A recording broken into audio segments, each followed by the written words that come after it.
$1000. 1000 $. Est-ce que vous êtes prêt à prendre un forfait de $1000 pour rencontrer une personne ou voire deux? Je ne sais pas si ça va donner quelque chose, mais est-ce que toi tu pourrais le faire? Chérie, je pense que je peux t'aider Tinder. Tu viens juste Non, Tinder vaut mieux pas faire cette erreur-là. Je pense que moi aussi je vais pas la faire. Juste pour faire un essai pour un podcast, t'inquiète pas. Non.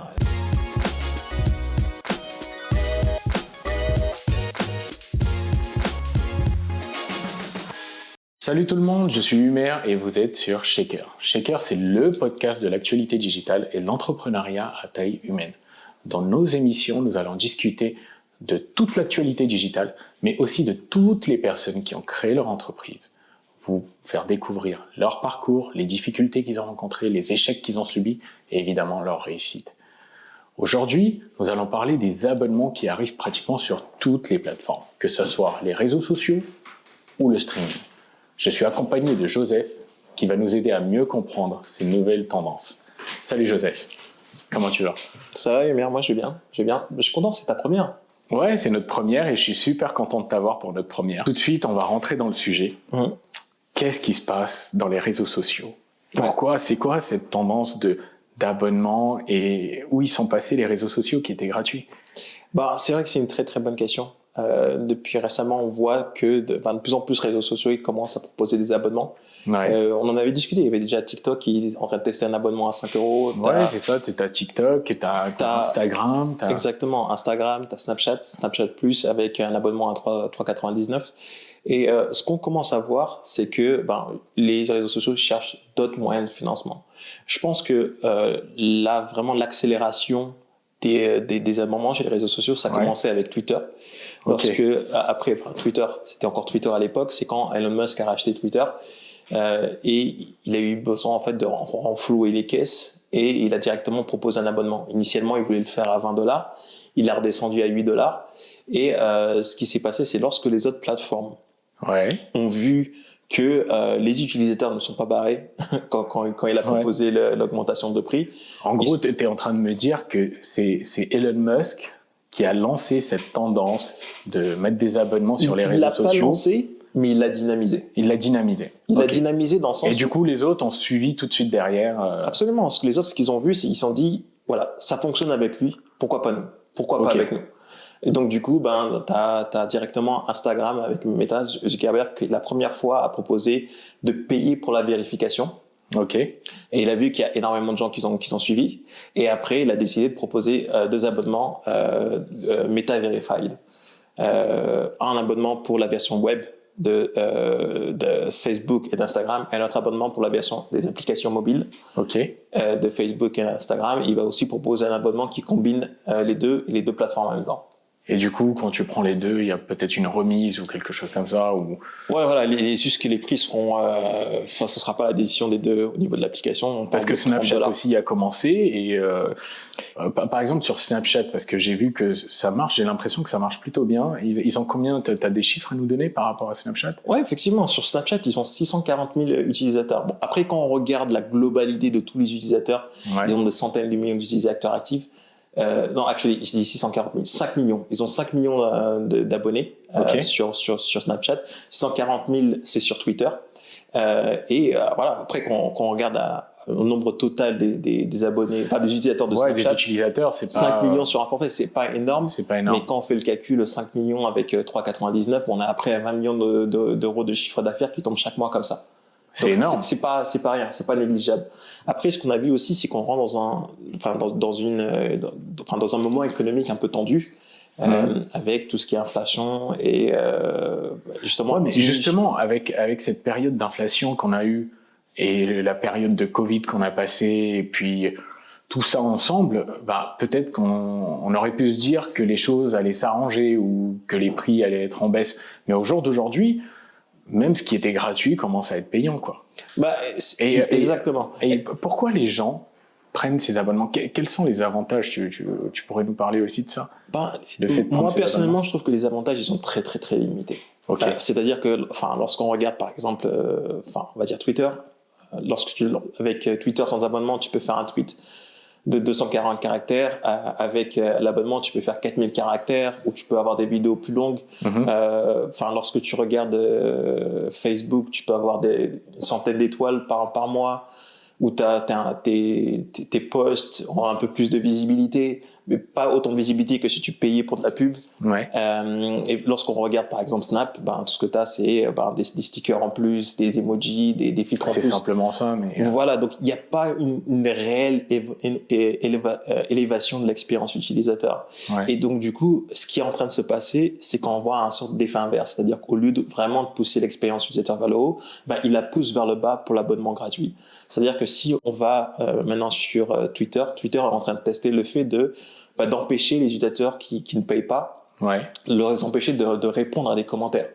Donc ça, c'est pas rien. Et après, lorsqu'on ressort des réseaux sociaux, il y a aussi Spotify qui est en train de tester le fait de retirer certaines fonctionnalités pour les abonnements gratuits. C'est-à-dire que bientôt, lorsque tu prendras Spotify de façon gratuite, tu pourras plus voir les lyrics des musiques. C'est vraiment la question que je me posais par rapport à tout ça, c'est que est-ce que l'utilisation qu'on avait gratuite avant de ces réseaux sociaux ou de Spotify ou d'autres plateformes, est-ce que ça va être tellement limité qu'on aura quelque part on sera obligé de prendre un abonnement pour pouvoir l'utiliser comme on l'utilisait avant. Je pense que c'est exactement parce que là le fait que Twitter bloque carrément les commentaires ou certains échanges avec d'autres utilisateurs. C'est carrément, on n'est même plus sur ce qu'on était avant. Là, on est parti carrément sur une expérience hyper limitée.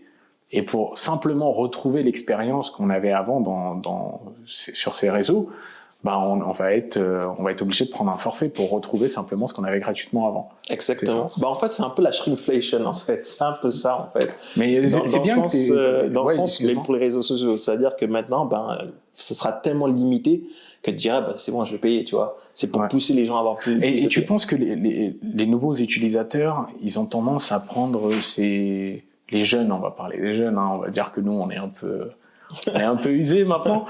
Mais les jeunes, tu penses qu'ils ont beaucoup plus de facilité à prendre ces abonnements-là? Parce que moi, personnellement, pour moi, jamais j'irai prendre un abonnement chez Snap ou chez Instagram ou n'importe qui. Je sais pas, je vois pas l'intérêt. Mais est-ce que pour ces jeunes, tu penses qu'ils sont motivés, ils trouvent vraiment leur intérêt là-dedans? C'est exactement ce que je disais, c'est-à-dire que là, ils essaient de créer en fait différentes étapes, différents forfaits pour donner un peu plus envie aux gens d'y aller. C'est-à-dire déjà, d'une part, de limiter les fonctionnalités d'avoir sur l'abonnement gratuit et d'essayer de proposer des forfaits un peu plus élevés pour pouvoir donner plus de choses. Après, il y a certaines plateformes qui sont en train de mettre en place, ce sont des abonnements VIP. C'est-à-dire des prix très élevés pour une expérience un peu plus exclusive. C'est-à-dire, sur quelle appli? Tu nous parles de quoi? Moi, je parle de Tinder.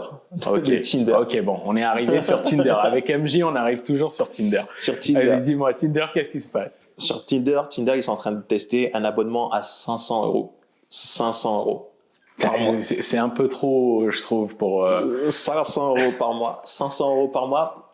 Et c'est quoi, en fait, à coup sûr, Non, même pas. C'est même pas que t'as 100% de réussite. Je veux pas dire les mots, là. Je veux pas partir en détail. Ouais, c'est pas que t'as 100% de réussite à chaque fois que tu fais un match. L'idée, c'est de mettre en relation des gens qui cherchent à être en contact avec des gens d'un niveau financier. Parce que si t'es capable de mettre 500 € par mois comme ça, c'est que t'es... Attends, en gros, là, on est en train de séparer les pauvres des riches, c'est ça? On va dire, voilà. C'est que les 500 qui se rencontrent entre eux et voilà. C'est un peu ça. Et c'est pas la première fois que ça a été testé. Il y a une autre application, en fait, qui fait partie du même groupe de Tinder. Même groupe que Tinder? Ouais, qui s'appelle The League. Okay. aux je connaissais pas, tu m'apprends quelque chose. Ouais, et The League aux États-Unis, et l'abonnement, il est à $1,000 par mois. $1,000. Est-ce que vous êtes prêt à prendre un forfait de $1,000 pour rencontrer une personne ou voire deux? Je sais pas si ça va donner quelque chose, mais est-ce que toi tu pourrais le faire? Non. On est clairement pas sur ça. Non, mais c'est trop. Personnellement, pour moi, c'est trop. Je trouve ça ridicule, mais est-ce que ça fonctionne? Bah, moi, je l'ai pas utilisé. Maintenant, je suis en couple. Et je vais pas dire, écoute, chérie, je pense que je peux t'aider Tinder. Tu vas juste Non, comme Tinder. vaut mieux pas faire cette erreur-là. Ouais, je pense que moi aussi, je vais pas la faire. Juste pour faire un essai pour un podcast, t'inquiète pas. Non, non, vaut mieux pas, c'est un peu trop cher payé. Je finis sur le canapé, c'est sûr. Je finis sur le canapé. Non, mais voilà. Est-ce que tu as des chiffres? Est-ce que ça fonctionne, cet abonnement à $1000? Parce que 500 € sur Tinder, c'est pas encore arrivé en France. Mais justement, en fait, ça fonctionne. C'est la raison pour laquelle, l'entreprise Tinder, le groupe Tinder a décidé de le mettre sur Tinder. Okay. C'est que The League, c'était la première expérience qu'ils ont fait. C'était une expérience qui a été concluante. Okay. Et ils ont décidé de le mettre sur Tinder. Et donc, du coup, ça va arriver, dans le monde, à un moment ou à un autre, ça reviendra en France. Ouais, du coup, c'est intéressant que dans ces plateformes de rencontres, que là où tout le monde visait que le gratuit avant, je sais plus, il y avait plein d'applications pour les rencontres. Ouais. Et du coup, au jour d'aujourd'hui, il y a des gens, ils sont prêts à mettre des 500, 1000 € simplement pour rencontrer quelqu'un et sans la garantie de pouvoir... J'ai pas envie de dire le mot. De conclure. Vraiment, on l'a dit. On l'a dit. De toute façon, sur Tinder, le débat, il part toujours trop loin. Mais revenons un peu sur tout ce qui est, parce que tu as parlé de Spotify aussi. Et j'ai remarqué aussi que toutes les plateformes de streaming, évidemment Twitch ou Kick, sont en train de proposer des abonnements. Mais au jour d'aujourd'hui, tous les abonnements qui existaient sur Netflix, Amazon, Apple ou je sais pas, maintenant il y a tellement de plateformes qui sont arrivées même pour le streaming, Paramount et je sais pas, il doit y en avoir combien, mais est-ce qu'ils vont arrêter à un moment d'augmenter leur prix? Parce que là, ils sont tous en train d'augmenter et pratiquement tous les 6 mois, ça augmente. C'est ce qui s'est passé au début de l'année. Tu as eu Spotify qui a décidé d'augmenter ses prix, d'€1 ou $1 aux États-Unis. Et ce qui est intéressant, c'est que lorsqu'ils ont commencé à faire ça, comme j'ai dit, il y a un effet d'attentisme des autres plateformes. C'est-à-dire que lorsque le premier propose, elles attendent un peu, voir comment comment les clients réagissent. Et si les clients continuent sur cette plateforme et qu'ils voient pas une perte de clientèle, dans ce cas, ils se disent pourquoi pas nous, et ils le mettent en place. C'est à peu près le même système que ce qui s'est passé avec Twitter. Ouais, exactement. C'est-à-dire qu'ils y vont au culot et si ça fonctionne, tant mieux, et les autres, ils font que de suivre. Exactement. C'est ce qui est en train de se passer avec aussi ces plateformes-là. Pareil pour après tout ce qui est film avec Netflix. Lorsque Netflix a premièrement annoncé une augmentation. Ouais. On a vu que cette augmentation a été suivie par Disney, par Amazon, etc., avec toute l'exploration qui suit derrière. Donc il y a une personne qui propose, les autres ils voient comment les utilisateurs y réagissent, est-ce qu'on arrive à atteindre ou pas cette limite à partir duquel les gens décident d'arrêter, parce que ce qui s'est passé évidemment dans le contexte économique dans lequel on est, vu que les prix ont augmenté, il y a pas mal d'utilisateurs qui se sont dit c'est trop cher pour nous, et ils ont commencé à quitter ces plateformes. En même temps, lorsqu'ils ont quitté ces plateformes, ça conduit à une baisse de revenus pour ces plateformes-là, notamment Netflix. Et ce qu'ils ont essayé de faire pour garder leur marge de manœuvre, c'est de faire la chasse aux abonnés qui partagent leur compte. Et donc, du coup, ça a duré super longtemps où ils étaient vraiment derrière eux.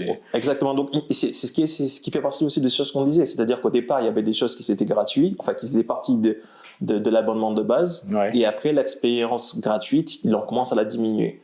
Donc peut-être à un moment ils vont se dire que quand tu payes plus, tu as le droit de partager, mais c'est ça qui est en train de se passer. Et de la même manière qu'on parlait sur Tinder avec une expérience VIP, ils proposent aussi la même chose avec par exemple pour Spotify une expérience VIP avec une qualité de son améliorée et la mise en place d'audiobook, de 15 heures de téléchargement, de streaming d'audiobook.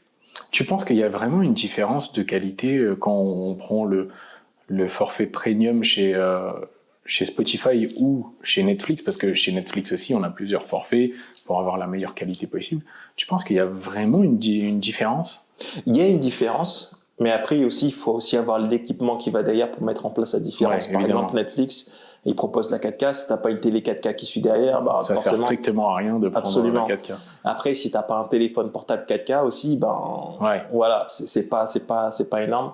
Et pareil pour le son, il faut aussi que tu aies les écouteurs d'une certaine qualité pour pouvoir faire pareil, parce que pour pouvoir utiliser. Je suis pas convaincu qu'avec juste les haut-parleurs d'un téléphone portable lambda, tu es capable vraiment d'écouter cette qualité de son améliorée, que ça se transcrive correctement, que tu sois capable de faire la différence.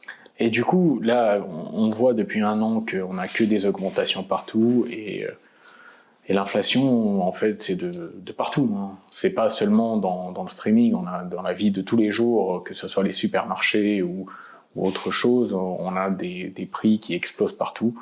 Mais tu penses qu'à un moment, à quel moment, tous les utilisateurs vont se dire mais là c'est beaucoup trop, et vont revenir à, tu sais, ce qu'on a connu nous quand on était petits, on n'était pas forcément, tout n'était pas aussi accessible, mais on a connu les téléchargements, et à quel moment il risque d'avoir une cassure entre ces plateformes et les abonnés. D'accord. J'essaie de suivre le feu de ta pensée. Quand tu dis qu'il y avait des téléchargements, tu parles bien des téléchargements illégaux, c'est bien ça? Oui. Bon, le piratage. C'est pas du tout quelque chose à faire et c'est interdit, mais simplement pour te demander. Voilà, est-ce que tu dis qu'il y avait du téléchargement? Évidemment, il y a des téléchargements. Le téléchargement, il peut être aussi légal, mais ce qu'il y avait vraiment à l'époque, surtout pour les films et la musique, c'était qu'il y avait énormément de téléchargements illégaux. Sur des plateformes, ils ont tous été démontés maintenant, donc on peut se dire, il y avait Emule, Casa, les Mega Uploader, toutes ces plateformes-là, ça fait un peu notre enfance. C'est notre enfance à nous. Voilà, mais lorsque ces plateformes ont vraiment explosé, il y a eu une énorme baisse de revenus de toutes les entreprises de distribution de musique et de films, parce que les gens, au lieu justement d'acheter des films, à l'époque, quand on avait des DVD, des cassettes ou des CD, ce qu'ils faisaient, ils téléchargeaient ces musiques de façon illégale et on burnait des CD pour pouvoir les mettre dessus. Voilà. Et ça, je me rappelle très bien que à l'époque, on faisait que de commander vous avez dû le faire aussi, on commandait sur Internet des DVD vierges. Et puis, on gravait nos films et nos jeux vidéo. Mais ça, c'était une époque qui est déjà très loin, j'ai l'impression. Voilà. Je tiens à préciser que moi, je l'ai jamais fait, en fait. Il l'a pas fait, je l'ai fait. Bon, c'était il y a longtemps. J'étais mineur, c'était... Non, c'est pas vrai.